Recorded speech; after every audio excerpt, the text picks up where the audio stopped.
All right, my name is Anthony, although professionally I go by Croix. So there's two meanings to it. The first one is kind of surface level.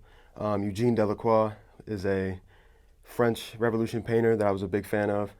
Also, the direct translation of Delacroix is of the cross. I'm basically saying that I'm from the cross or what makes up the cross, so basically like a sinner. Got into music kind of in stages.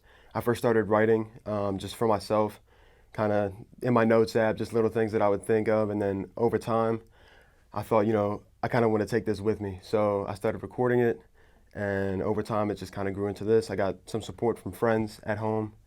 And yeah, it kind of snowballed into what we have today. My favorite artist, musically, speaking strictly musically, is probably Kanye West. He's just probably one of the most influential artists, period. He's touched on every genre, and it's just that level of creativity, something that I strive for in my music. So most of the ideas for my songs are grounded in my experiences, things that I see, do, witness, are all they culminate into one thing just to make my music what it is. I like telling stories, so that's a big part of it. And yeah, they just, however I'm feeling at the time. My favorite thing about making music is the creativity and the freedom within that. So there's nothing that I can't do when either behind the MPC making a beat or in the studio recording a song. It's completely up to me, completely, my discretion. So definitely the freedom. A memorable moment that I had making music, I'll give my first one, was my first song came out after I graduated high school.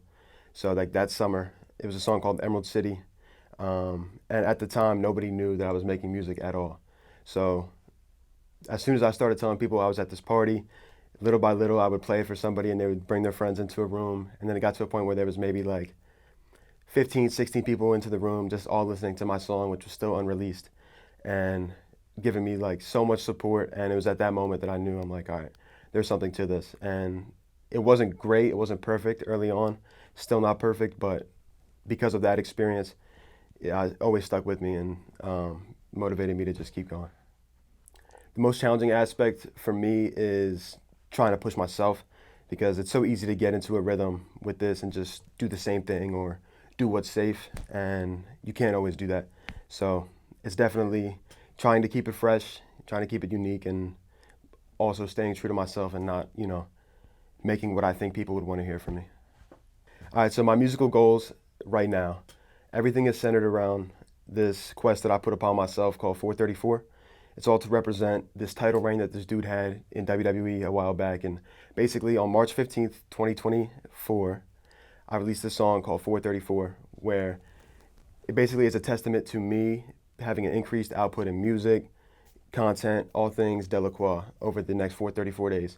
If I fail to reach my kind of unwritten goal of increased output, then I'll just quit music forever. So right now, everything is focused on 434. When people listen to my music, I hope that they feel heard or seen. A lot of things that I talk about in my songs, especially the more personal ones, I don't make them to tell anybody else's story per se, but I've found that people do connect with that. So I feel that, they resonate with a little bit of what I'm saying, and, it might be applicable to their life, and in turn it gives them, solace or relief. I'm working on a single in the style of like a Pharrell Williams type of song. And then I'm also working on an EP, maybe an album. We're kind of trying to figure out what it's going to be. Stay tuned for more stuff on the way.